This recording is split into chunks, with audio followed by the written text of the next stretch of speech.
For nearly 20 years, Bill Gates was the richest person in the world.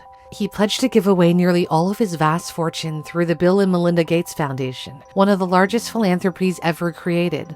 He received an honorary knighthood from the Queen, the Presidential Medal of Freedom from Barack Obama, and in 2005, Time magazine put him on its cover as one of its Good Samaritans and Persons of the Year. Bill Gates was the model of the good billionaire. Then came the pandemic. Gates had warned of pandemics for years, and COVID thrust him into the spotlight as a de facto authority on public health. His critics argued he wasn't an elected official and had too much power, and fueled conspiracy theories accusing him of using vaccines for control or profit. And now his reputation has gotten worse. Newly released emails from the Epstein files allege Gates got a sexually transmitted infection from sleeping with Russian girls, and that he secretly tried to slip antibiotics to his wife Melinda. Sad. Just unbelievable sadness. Unbelievable sadness, right? And again, I'm able to take my own sadness and look at those young girls and say, my God, how did that happen to those girls, right? And by 2021, the image Gates had carefully built for decades was beginning to crack when he and Melinda announced they were ending their marriage after 27 years. In a joint statement, they wrote, "We no longer believe we can grow together as a couple in this next phase of our lives." Melinda eventually walked away from the Bill and Melinda Gates Foundation. To the public, the split came as a shock. Few, if any, could tell there was trouble on the dance floor. For decades, Gates had been seen as a brilliant software pioneer who dropped out of Harvard to co-found Microsoft and revolutionize personal computing. It was at Microsoft that he met Melinda. He was the boss, she was a product manager.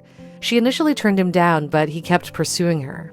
Once the relationship became serious, Gates made a pros and cons list about whether to propose, as he was unsure if marriage would interfere with running Microsoft. They ended up tying the knot in Hawaii.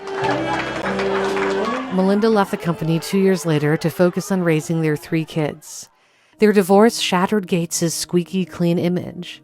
In an interview with CBS, Melinda hinted at what led to the split. it wasn't one moment or one specific thing that happened.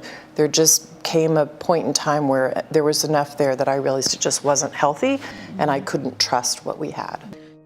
In 2019, the Wall Street Journal reported that Microsoft opened an internal investigation into an affair Gates allegedly had with an employee nearly 20 years prior. Gates ended up stepping down from Microsoft's board.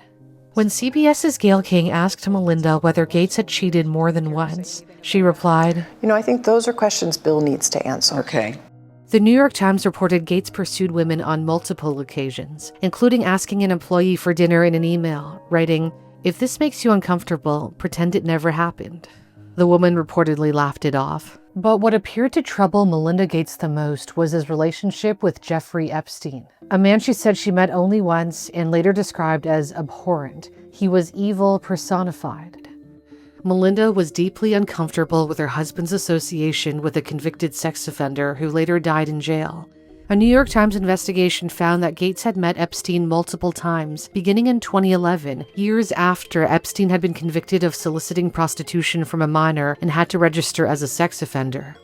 According to the Times, Epstein even told members of the Gates Foundation team during meetings at his Manhattan townhouse that his crimes were no worse than stealing a bagel.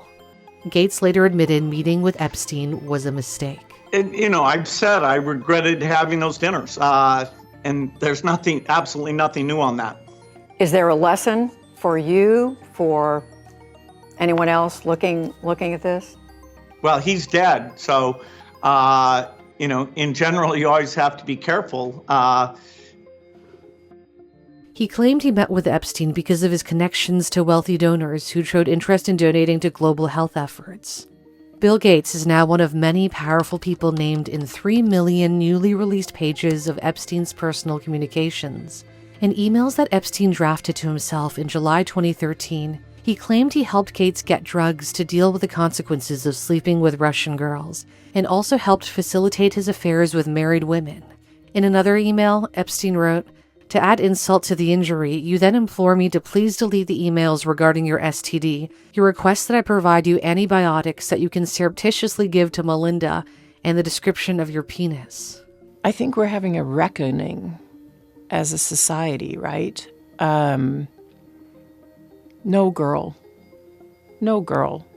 should ever be put in the situation that they were put in by Epstein and whatever was going on with all of the various people around him. So whatever questions remain there of what I can't even begin to know all of it, those questions are for those people and for even my ex-husband. They need to answer to those things, not me. Apparently, Jeffrey wrote an email to himself. That email was never sent. The email is, false. So I don't know what his thinking was there. It just reminds me, every minute I spent with him, I regret and I, apologize that I did that. Bill Gates built a reputation on intellect, innovation, and doing good at a scale few people in history ever have. But reputations aren't built only on what a person creates. They're shaped by the choices they make when no one is supposed to be watching. And for Gates, no matter what good his charitable work does, those choices are now part of his legacy. Stories like this show how tricky it can be to figure out what to believe and who to believe. I'm a big believer in strengthening how we think. That's why I love using Brilliant, a website and app that helps you build your logic skills while also improving your math and coding skills through interactive lessons. One course I really like is Truth and Lies, which sharpens your deductive reasoning so you can think more clearly instead of just reacting. You can also strengthen your math skills with lessons that feel more like puzzles than lectures by starting at a level that's comfortable for you and building your way up from there.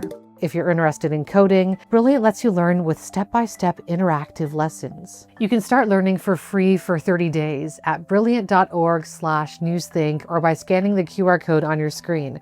Brilliant is also giving you 20% off an annual premium subscription, giving you unlimited access to thousands of lessons. Thanks for watching. For Newsthink, I'm Cindy Pom.